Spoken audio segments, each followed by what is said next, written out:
Good morning. My name is Brentwood Reid. I'm one of the public information officers here with Pacific Northwest team number 2, with the morning update for the Cameron Peak and the Thompson Zone of the East Troublesome Fires. It's day 11 for us on the fire here, and this will be the last day of our live morning broadcast as we start to move into a transitioning with the incident management team that will come and replace us and carry on the work that's been happening for so long on this incident. Some stats for the fire. The Cameron Peak fire is still at 208,913 acres and 92% contained, whereas the Thompson Zone is 4,889 acres and 48% contained. We have just over 1,000 folks still working on this incident. So this morning we have Operations Section Chief Chris Lungren with us, and he's going to give us the morning suppression and repair activity update. Chris? Thanks, Brentwood. Chris Lungren, Field Operations Trainee, Pacific Northwest Team 2. So, I'm really pleased with all the safe and effective and efficient work the firefighters continue to do out there. I'll give you a brief overview of the fire. So, starting in Branch 1, that's a lot of good work going on up there. We're doing a lot of repair work to the fire lines. And if you're up in the Cameron Pass area, we have an operation, log processing operation there at the top of the pass. That's going well. And also repair work going on up on the Deadwood Road. There's a lot of moving parts up there, so it's going well. And if you're along Highway 14 on the mile marker 71 area, we have some signs up there and some smokes in that area of mile marker 71.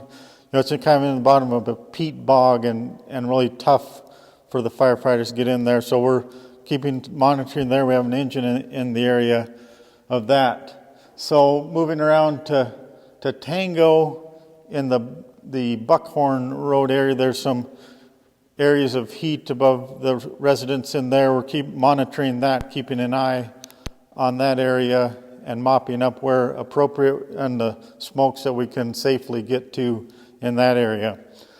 So moving around into Division Yankee and X-Ray, we have those two divisions combined. And in the Galucci Gulch area, we have Salmon River Interagency Hotshot crew in there working on some smokes in there, securing the perimeter, making sure that doesn't go anywhere. And then if I can, I'll jump up and we still have some heat above the CSU Mountain Campus. We're keeping an eye on that. It's in some rough ground, and we are just monitoring that from air and ground crews there. So, like I said, Salmon River Hotshots are working on Galucci Gulch in that area, and this area above Glen Haven continues to be an area we're monitoring. We had some buckets in there, some heavy helicopters, sky cranes in there working that yesterday. We'll continue to monitor that, and if necessary, we will fly again the buckets in there and continue to monitor that from ground. Moving over to the Thompson Zone of the East Troublesome, everything's going well in there. We're doing a lot of repair work and backhaul of equipment out of there. Some areas that we're continue to watch for heat. And there's the Beaver Meadows area. We have some engines in there mopping up, and then up on Beaver Mountain, there's some smokes that are quite visible, and we're monitoring that. It's pretty tough access, but we're continuing to monitor that. One thing, with that, you expect with the high winds that those might continue to show some more smoke. That's the end of the report. Thank you.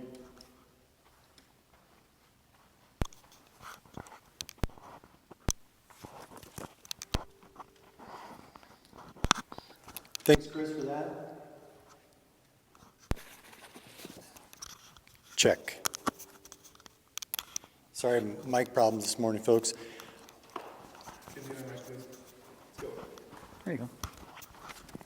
Okay, sorry about that. So as Chris touched on, we have a little bit of a change in the weather today. We do have a system coming in from the west. Yesterday was fairly calm, warming and drying as we've seen. Well, today we expect probably around 10 o'clock to start getting some of these winds, strong gusty winds between 25 and 40 miles per hour. Now that some of the areas where we have seen smoke burning in the heavy dead and down may show more smoke. It will be much more visible. And then as that system moves through Saturday night, we do expect to get some precip, probably in the form of snow overnight, and that'll be a great help for us. Other good news for us, the park, as you may have seen, the park has opened, portions of the Rocky Mountain National Park opened up today. So the west side of the park is still closed due to some of the safety concerns and the assessment for the safety issues. But you can check their website for the details on specifics of where the park is open. As far as transition goes, this is the time of the incident where we get ready to transition with a new incident management team that's coming in to replace us. And they'll come shadow with us on Saturday. Well, they do an in-briefing on Saturday. They do have a shadow day on Sunday, and then they'll take command of the fire on Monday. It's been 85 days on this incident for you guys, and for you guys, it's been somewhat of a marathon. But for the incident management teams, it's much more of a relay race where we have to keep up that kind of pace and that intensity. You have to switch out because it's very exhausting. So that team will come in.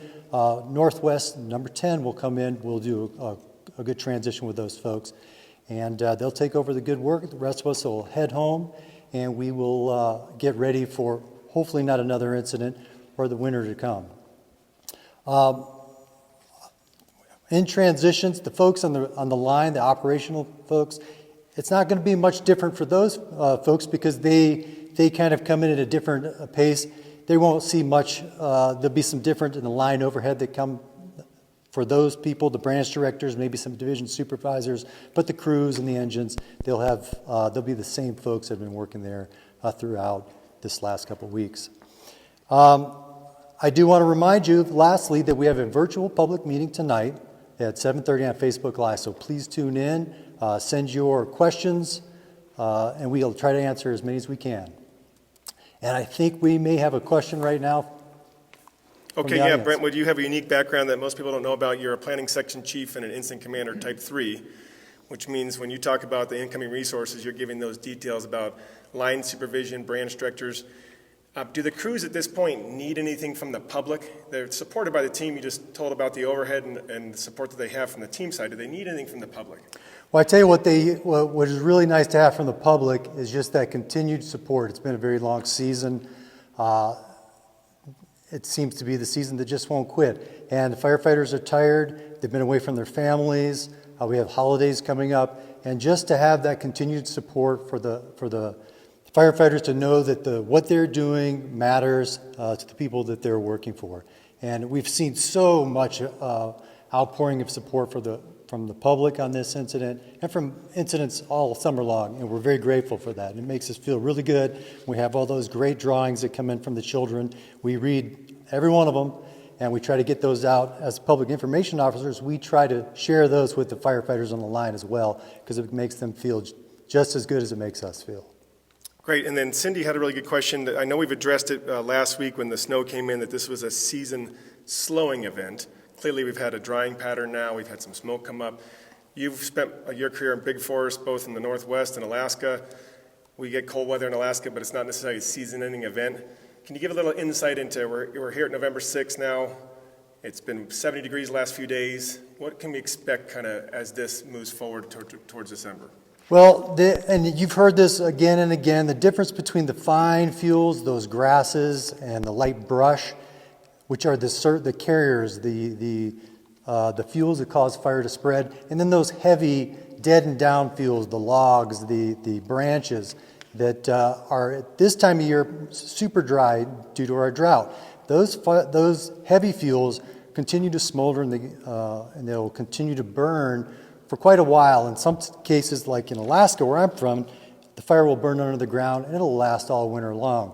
But the fine fuels, these grasses that tend to carry the fire, those are really responsive to the atmospheric conditions. So these colder days, the snow that's coming in, and the rain, those will keep a fire from getting up and moving, but we will see some of these heavy fuels continue to burn for quite a while until we get a substantial amount of precipitation to cover those fuels and actually penetrate and put those fuels out. Great, thanks. And one last one for you. Outside of the park and the Beaver Meadows area, that grass and those fields are still super dry. And I think a lot of folks focus on the fire on the landscape that we've been dealing with and maybe forget about the burn suspensions and the danger of a new start, of somebody having a illegal campfire or yard fire or something like that. Can you just speak to that for a second? That's a really good point, Gail. We still do have burn suspensions in place. The fuels are still very dry. It's warm, it's dry. You see snow on the ground, but this is Colorado, where people snow and ski in bikinis. Because the air is very dry and the fuels are really starting to dry out. So we don't want to tax the firefighters with having to chase new starts. We do identify suppression folks on the fire to be what we call initial attack. So if there's a new start, they can rapidly go and jump on that new fire and prevent it from getting large. We don't want to have to do that. So we just do want to remind the folks out there, please be careful.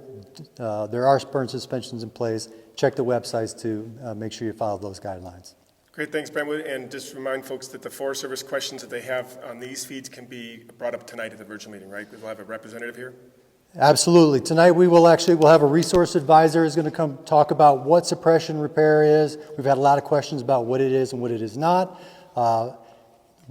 Hopefully all those questions will be answered tonight by our resource advisors. A representative from the forest and the park will also join us to answer any questions you may have from those agencies. So just remind you, 7:30, Facebook Live, virtual public meeting. We'll see you guys there.